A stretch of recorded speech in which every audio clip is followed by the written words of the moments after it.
Hoy te cuento 6 historias reales que pasaron en El Salvador. Número 6.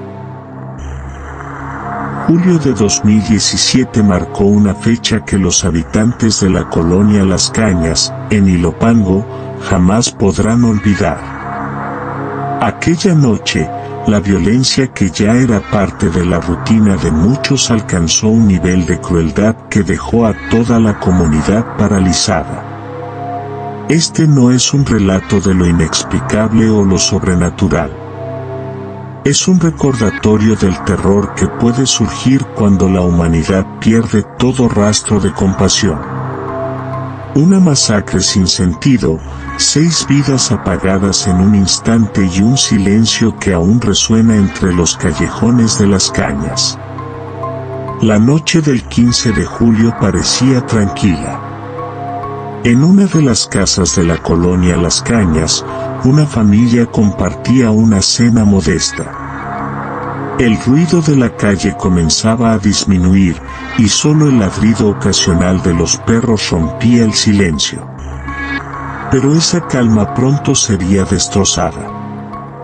Un grupo de hombres armados, identificados como miembros de la MS-13, irrumpió en la vivienda sin previo aviso. Los gritos llenaron el aire mientras los mareros apuntaban sus armas hacia todos los presentes. No hubo diálogo, no hubo advertencias. Solo disparos. Entre las víctimas había 3 mujeres, 2 niños y un hombre que intentó defender a su familia, pero fue abatido al instante.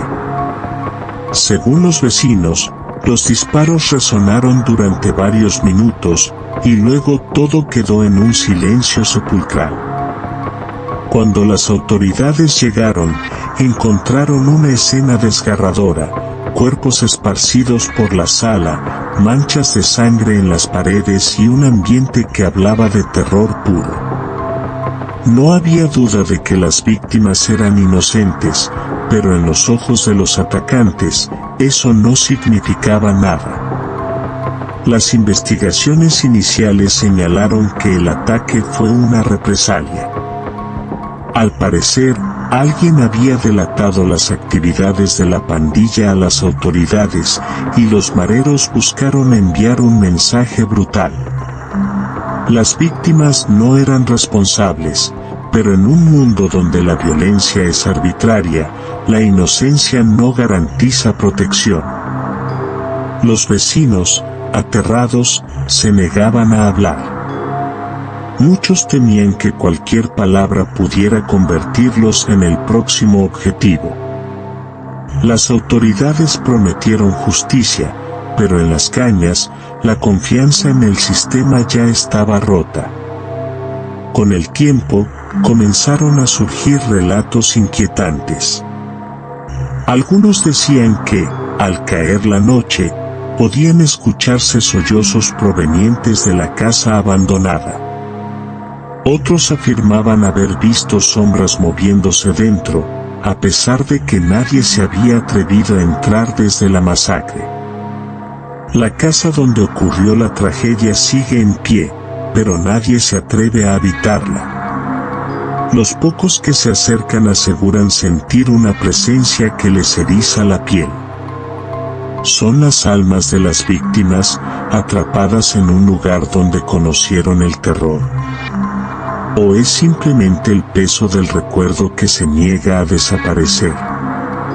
A pesar de los esfuerzos de las autoridades, el caso quedó sin resolverse del todo. Los responsables nunca enfrentaron la justicia, y la comunidad de Las Cañas aprendió a convivir con el miedo como una sombra constante. Así concluye esta historia, pero no el dolor que dejó.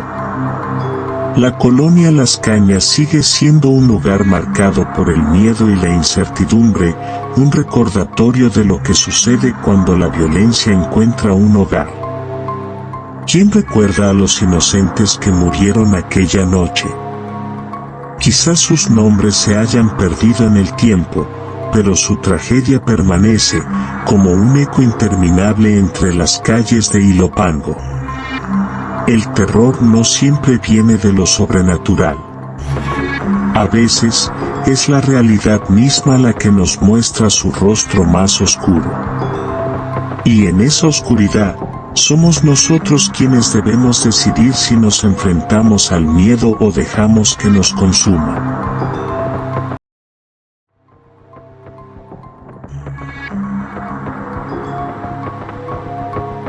Soyapango, un municipio que alberga el contraste entre la esperanza de miles y el miedo constante de muchos más. En 2019, la violencia cotidiana marcó la vida de 2 jóvenes estudiantes, una tragedia que dejó a toda una comunidad aterrorizada. Esta historia no es una leyenda urbana ni un cuento exagerado para provocar miedo. Esto fue real. Hoy exploraremos un caso que nos muestra cómo la brutalidad humana puede ser aún más aterradora que cualquier entidad sobrenatural. Un relato de vida y muerte que expone la fragilidad de nuestra existencia en un país donde la violencia está a la orden del día. Prepárate, porque lo que estás a punto de escuchar no es fácil de digerir. Era una mañana como cualquier otra. Kevin y Daniel, ambos estudiantes de secundaria, se encontraban en una parada de autobús cerca de su colonia en Soyapango.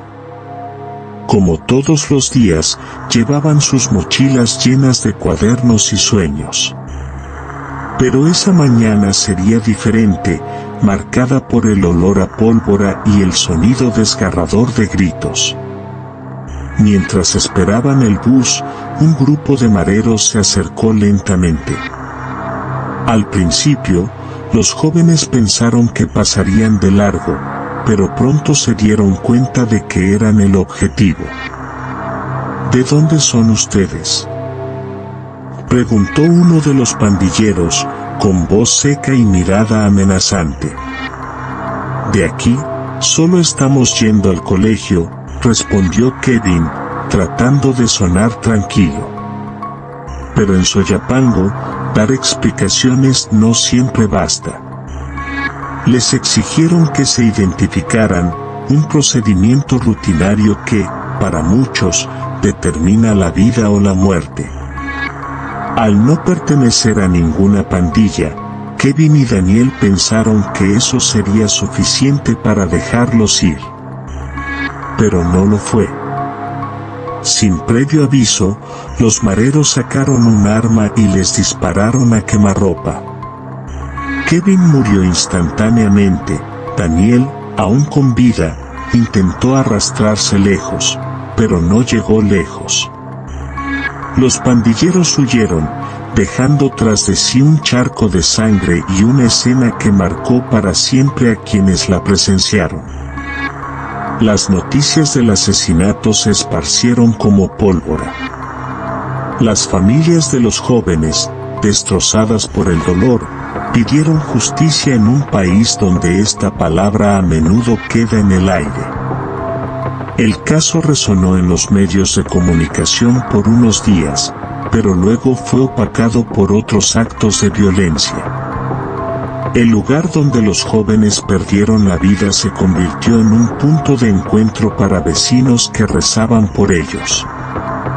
Sin embargo, según algunos testigos, a veces al caer la noche se escuchaban pasos apresurados y murmullos, como si Kevin y Daniel nunca hubieran dejado la parada de autobús.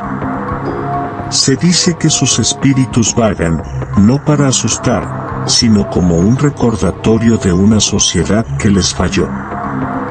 El asesinato de Kevin y Daniel no fue un hecho aislado. Es un reflejo de una realidad más amplia que muchos salvadoreños enfrentan día a día. Pero hay algo que no se puede ignorar: la memoria de estos jóvenes sigue viva, no solo en sus familias, sino también en las calles donde su sangre fue derramada. Y así termina esta historia, pero no el dolor, ni la injusticia, ni el miedo. Es un recordatorio de que la verdadera oscuridad no necesita fantasmas ni demonios, basta con mirar lo que sucede a plena luz del día. Hoy, cuando pases por una parada de autobús en Soyapango, detente un momento. Reflexiona. Porque aunque los nombres de Kevin y Daniel puedan desvanecerse en las noticias, su tragedia sigue viva en las sombras de un sistema que sigue fallando. ¿Fue acaso su destino cruzarse con aquellos hombres? ¿O fue simplemente una cadena de errores de una sociedad en decadencia? Esto no es una historia de terror. Es una realidad aterradora.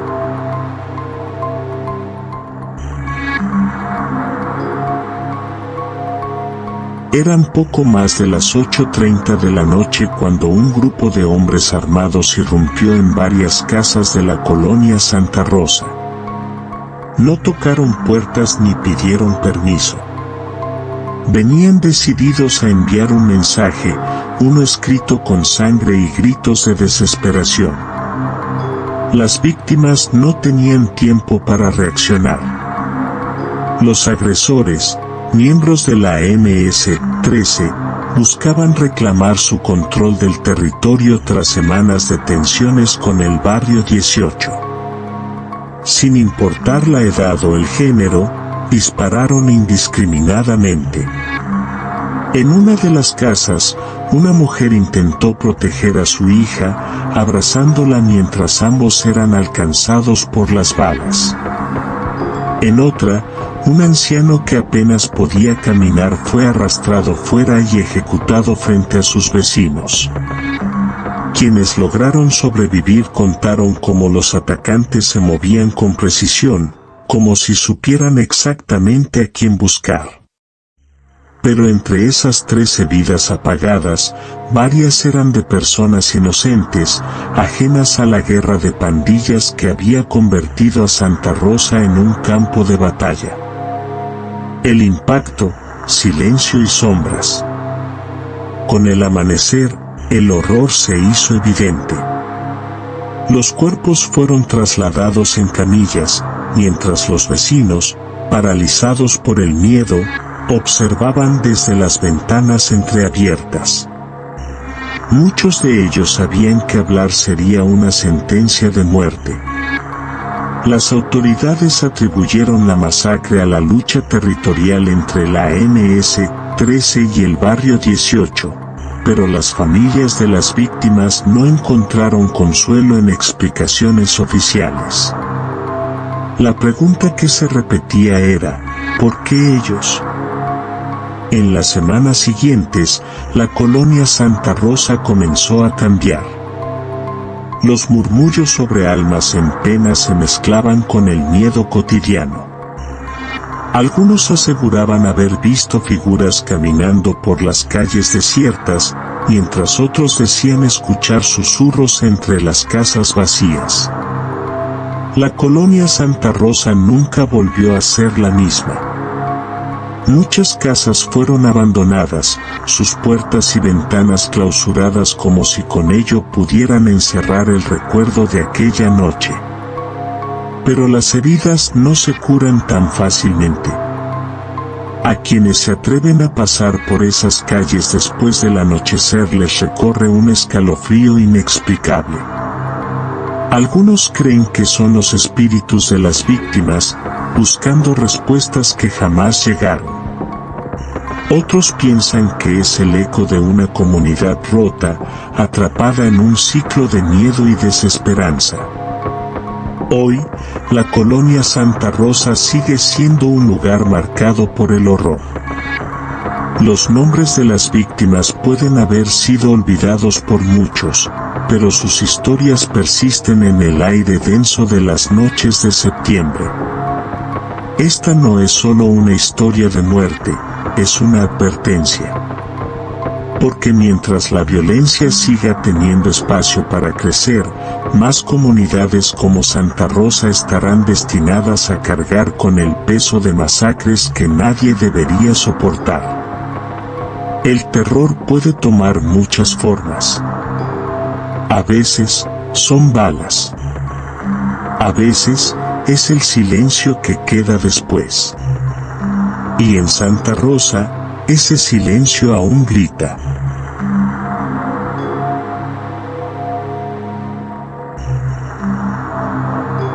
El 3 de marzo de 2018, las calles de San Miguel parecían respirar la rutina de siempre, vendedores ambulantes, el ruido de motores y el bullicio de una ciudad que nunca descansa.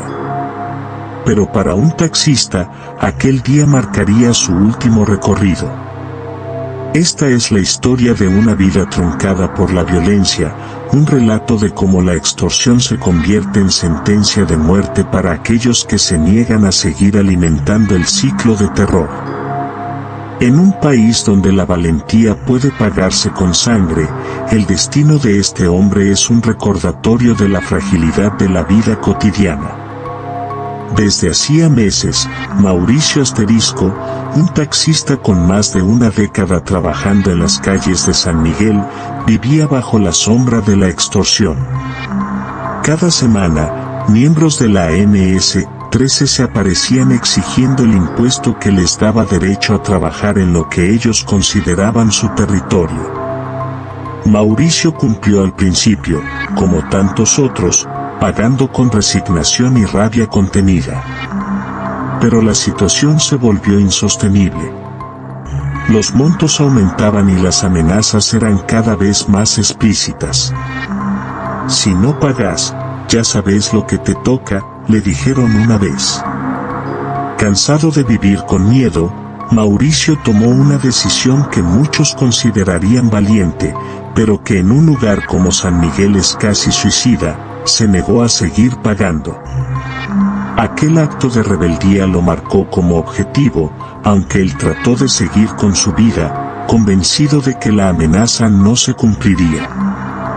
Las autoridades prometieron investigar, pero en las calles nadie se atrevía a hablar. El miedo era un muro que nadie quería cruzar, y la justicia parecía un sueño distante en un lugar donde los asesinos rara vez se enfrentaban consecuencias. Esa tarde, mientras esperaba a un pasajero en una esquina conocida de la ciudad, dos hombres se acercaron a su vehículo. Para los testigos, todo ocurrió en cuestión de segundos. Uno de ellos sacó un arma, apuntó directamente al conductor y disparó. Los disparos resonaron en la calle, y Mauricio cayó sobre el volante, su taxi ahora convertido en su tumba. Los asesinos huyeron rápidamente, dejando atrás el eco de los gritos y el caos. La noticia se esparció rápidamente. Otro taxista ejecutado por no pagar la renta. Las autoridades llegaron al lugar, pero los rostros de los vecinos reflejaban más resignación que sorpresa. Este no era un caso aislado, era solo un capítulo más en la crónica de un país atormentado por la violencia. Para los compañeros de Mauricio, su muerte fue un golpe que se sintió como una advertencia. Muchos se preguntaban si valía la pena seguir trabajando bajo esas condiciones, mientras otros simplemente bajaban la cabeza, conscientes de que no tenían otra opción. La familia de Mauricio, destrozada, decidió abandonar San Miguel días después del entierro. Sabían que quedarse sería exponerse a un peligro que no podían permitirse enfrentar. Su taxi, ahora estacionado frente a una casa vacía, se convirtió en un recordatorio mudo de una vida que terminó demasiado pronto.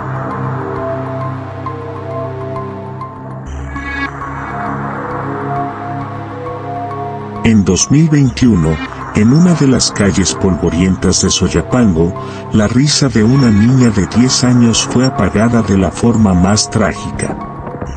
Yaritza López, llena de vida y sueños, se convirtió en otra víctima de una guerra que ella no eligió, en un país donde la violencia no discrimina entre culpables e inocentes. Su historia es un golpe al corazón de una nación que, acostumbrada a las tragedias, todavía encuentra en casos como este un recordatorio de lo alto que puede ser el costo de la indiferencia.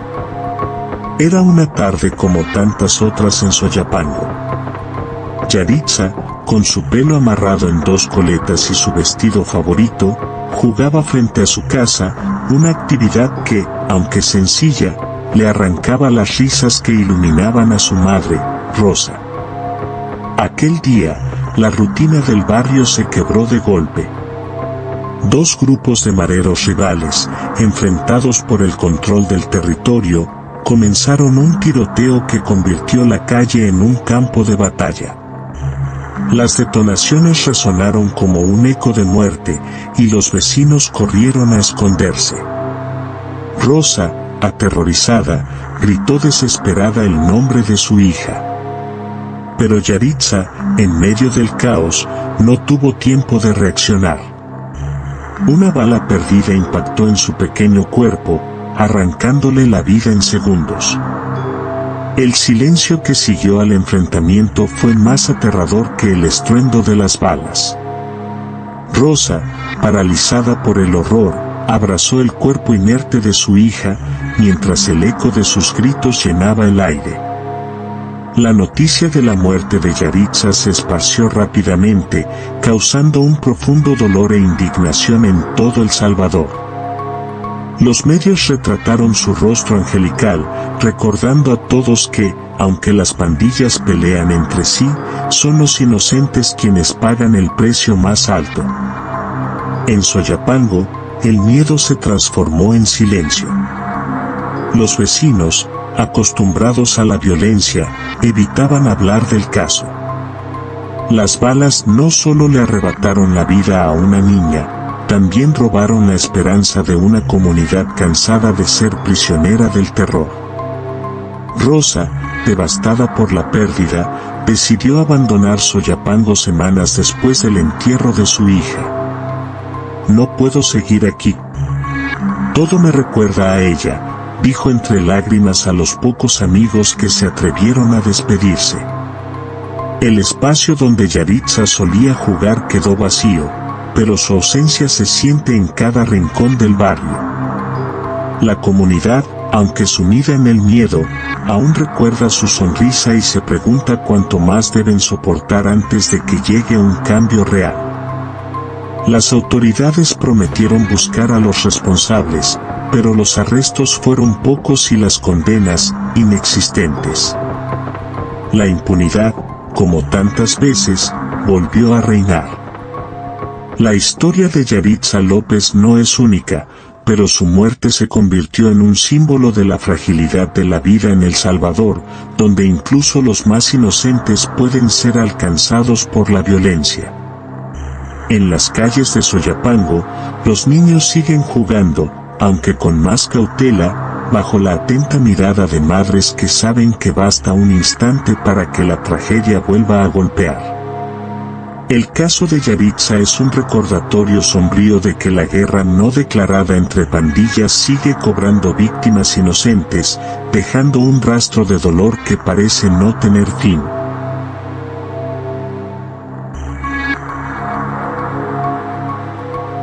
El 16 de abril de 2020, en la cooperativa La Cima, San Salvador, lo que comenzó como una celebración terminó en una escena de terror.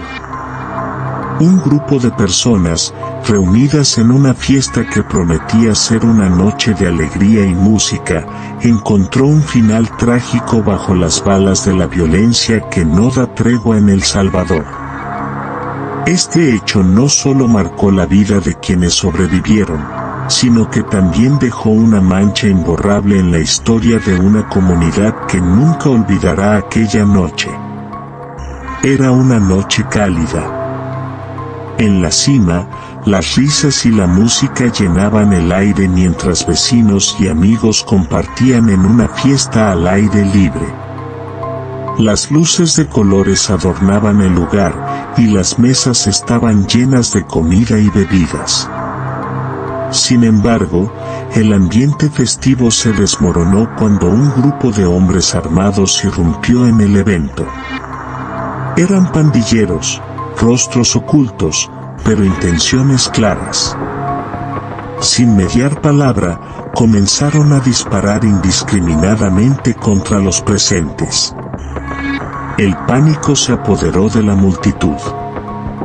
Las personas corrieron en todas direcciones, buscando refugio tras cualquier objeto que pudiera protegerlas. Pero las balas fueron implacables, alcanzando a 6 personas que, en cuestión de segundos, yacían en el suelo. El ataque fue brutal y preciso. En minutos, los pandilleros huyeron, dejando atrás el eco de los disparos, gritos de dolor y una escena que parecía sacada de una pesadilla. Cuando las autoridades llegaron al lugar, encontraron un rastro de destrucción y dolor. Entre las víctimas, se identificaron hombres y mujeres jóvenes, ninguno directamente relacionado con pandillas, pero todos con alguna conexión indirecta a grupos rivales. Las investigaciones revelaron que al menos 2 de las víctimas eran familiares de antiguos pandilleros que habían desertado, mientras que otros simplemente residían en zonas controladas por grupos opuestos. Esto fue suficiente para convertirlos en objetivos en una guerra que no entiende de inocencia o contexto. La cooperativa La Cima, un lugar que alguna vez fue un refugio para sus habitantes, quedó sumida en el miedo. Las fiestas y reuniones desaparecieron, y los vecinos comenzaron a evitar salir de sus casas al caer la noche. La masacre no solo cobró vidas, sino que también destrozó el tejido social de la comunidad. Los sobrevivientes vivían con el constante temor de que un evento similar pudiera repetirse. A pesar de las promesas iniciales de las autoridades, las investigaciones sobre el caso avanzaron poco. Algunos sospechosos fueron detenidos, pero las pruebas eran escasas y la mayoría terminó siendo liberada. El caso de La Cima se sumó a la larga lista de masacres que quedaron impunes, alimentando la sensación de abandono y desesperanza entre los habitantes de la zona. En La Cima, la música no volvió a sonar con la misma fuerza. Las reuniones se volvieron raras, y las risas, que antes llenaban las calles, se convirtieron en recuerdos lejanos. Las 6 vidas perdidas aquella noche son ahora un símbolo de una sociedad atrapada en el fuego cruzado de una guerra interminable. La fiesta que prometía ser un momento de alegría se convirtió en un recordatorio sombrío de que, en El Salvador, la violencia siempre encuentra una forma de irrumpir, incluso en los momentos más felices. Para los vecinos de La Cima, aquella noche no se olvida. Vive en los susurros de quienes la sobrevivieron y en los silencios de quienes prefieren no hablar de ello. Un recordatorio constante de lo frágil que es la paz en un país marcado por la violencia.